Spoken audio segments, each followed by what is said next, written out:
Welcome back to the channel, my friends. Warhammer Man Studios. I'm Warhammer Man, and today we're taking a look at the new free data sheets for Ushoran and Sekhar.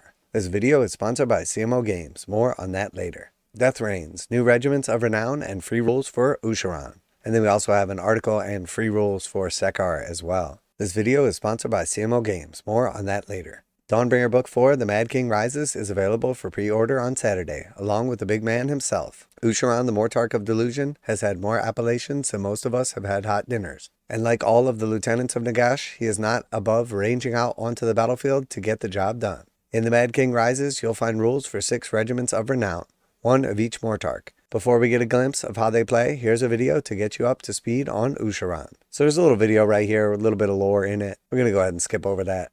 The Mortarchs are creations of Nagash, the supreme lord of the undead. They act as executioners of his will, his lidless eye and bony hands stretching across the mortal realms. Though they may jostle amongst themselves in power and chaff at the actions of the others, they will cooperate if Nagash demands. Like previous regiments of renown, each of these new units can be taken in any death faction that isn't the home faction of the Mortarch. Manfred von Karstein, for instance, won't turn up with his Sternius garrison in a Soulblight Gravelard's army. Ushoran, 10 Crypt Guard, and 3 Bounding Morbeg Knights make up the Summer King's entourage. This coterie of cannibals is at its peak when acting in concert. Maddening Radiance adds 1 to the attacks characteristic of melee weapons to the Crypt Guard and Morbeg Knights while they are wholly within 12 of Ushoran. So the Maddening Radiance add 1 to the attacks characteristic of melee weapons used by units in this Regiment of Renown while they are wholly within 12 of Ushoran in this Regiment of Renown. So the regiments of renown are pretty cool because it basically allows you to have like a small portion of the faction in a different death army. So for instance, if you take these specific units from Flesh Eater Courts, you could take them alongside your Night Haunt. But obviously if you're already playing Flesh Eater Courts, you can't take this regiment of renown. And you guys already know that. We've seen lots of cool like regiments of renowns in the past. It's just a nice and fun way to kind of bring a specific group of guys alongside your other death faction without going all in on a Flesh Eater Courts army or other respective one. So very cool, definitely neat.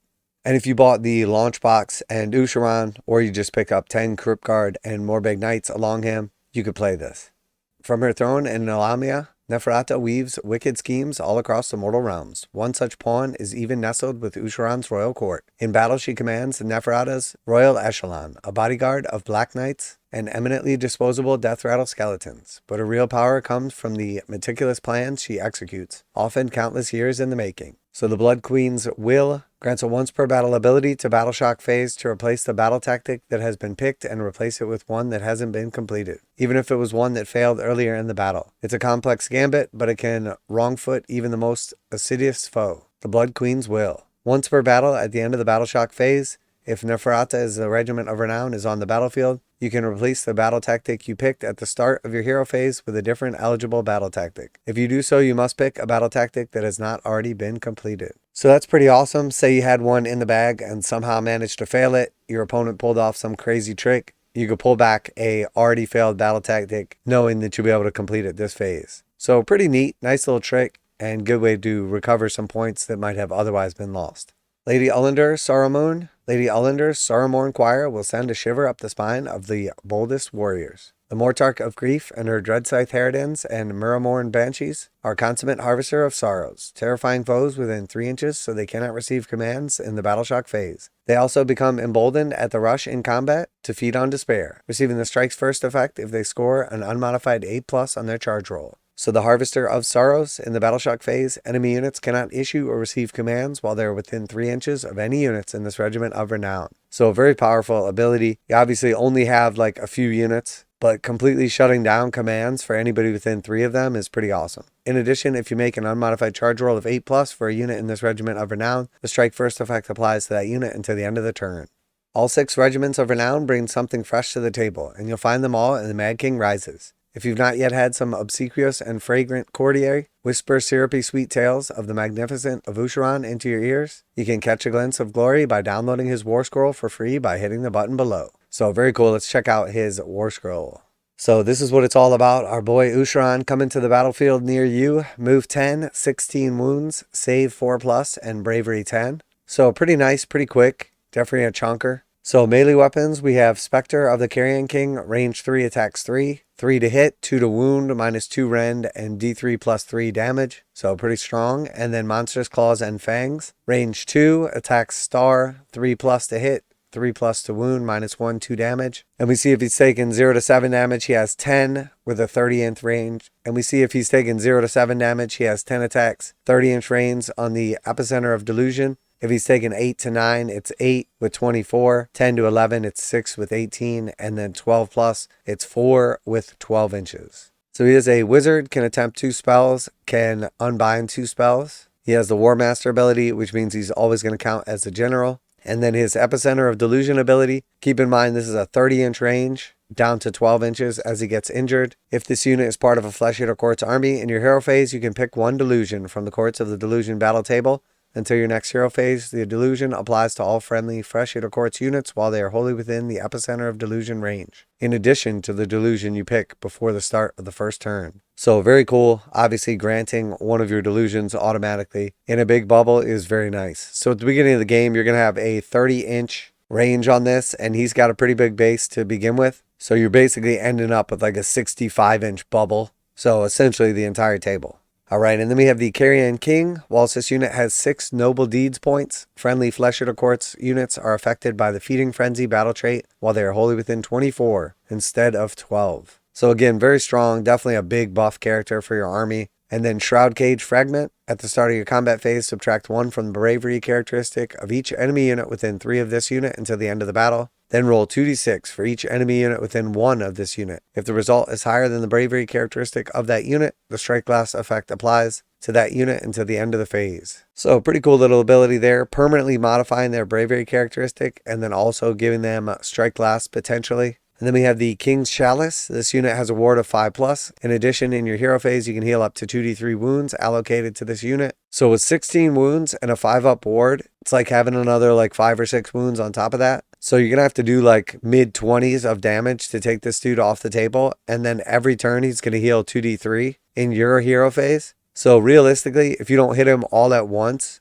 he's going to be very hard to dispatch. And then finally, we had the Glimpse of Delusion. Glimpse of Delusion is a spell that has a casting value of 7 and a range of 18. If successfully cast, pick 1 enemy unit within range and visible to the caster.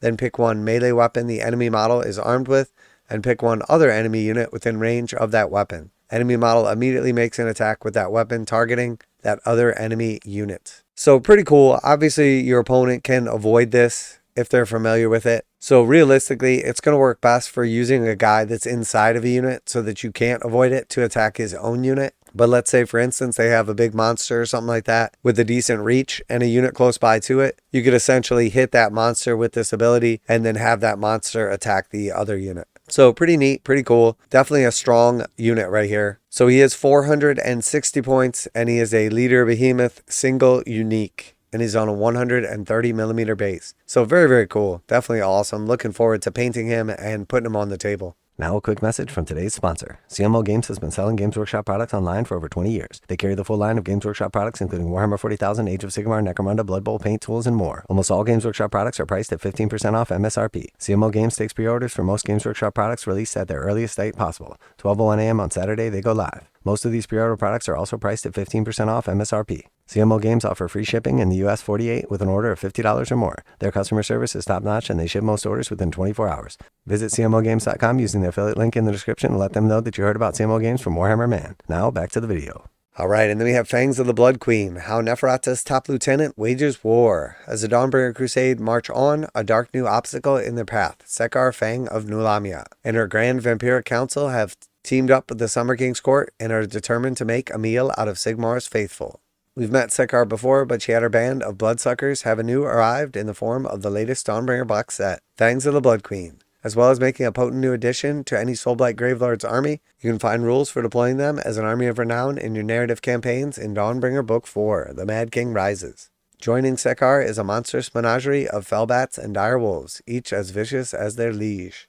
Sekhar herself is amongst the most lethally skilled of all Neferata's agents. A master hypnotist, she can enthrall even the strongest willed, just as she has done with the serpents Uberoth, the eternally ravenous husk of fallen death god who accompanies her into battle. You can download her Warscroll card for free now, giving you plenty of time to work with the Dark Mistress in your Warhammer Age of Sigmar roster. Alright, so very cool. Definitely some awesome lore behind her. Let's take a look at her data sheet. So move 6, 7 wounds, 4+ save, and 10 bravery. The Lamia's Warglaive, range 1, attacks 4, 3 up to hit, 3 up to wound, -1, 2 damage. And the Godhusk's Fangs, 1 inch range, 2 attacks, 3 to hit, 3 to wound, -2 and 2 damage. And she is a wizard. She can cast 2 and she can dispel 2. The Time Swallower's Maw. Once per battle at the start of the combat phase, you can say that Oathborn will use his Time Swallower's Maw. If you do so, roll 2d6. Each enemy unit within 6 of this unit whose move characteristic is lower than the roll suffers a number of mortal wounds equal to the difference between the move and the roll.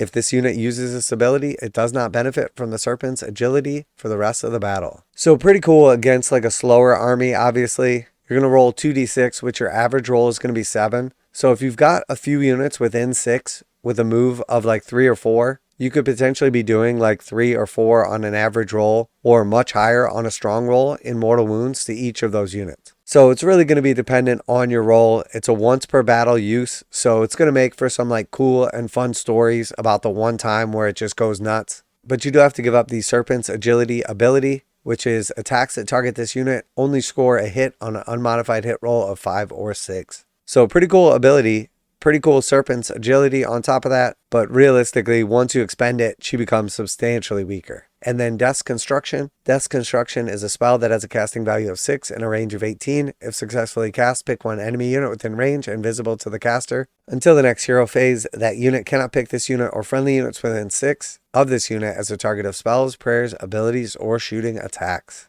So again, pretty strong ability to essentially shut down the offensive capability for targeting either this or another close by unit. So she's pretty cool and definitely has some nice utility. And just scrolling down here, it is 160 points for Sekhar, leader, single, unique, and she's on a 60 by 35mm base. So very cool of Games Workshop to give us a little preview of the regiments of renown, but most importantly to give us the data sheets for Sekhar and Ushoran. I know I, for instance, am super excited to get a hold of these new models. Going up for pre-order on Saturday, so still a few weeks out, but I do plan on doing some painting of them. Let me know what you think of the new rules of the new models and if you're going to be picking them up. Always like to hear back from you guys in the comments. Special thanks to CMO Games for sponsoring this video. Check out the link in the description to save 15% on Games Workshop products, free shipping in the USA. And they will be up for pre-order on CMO Games Friday night at midnight, technically Saturday. So if you're looking to grab them up with a discount, make sure to let them know that Warhammer Man sent you.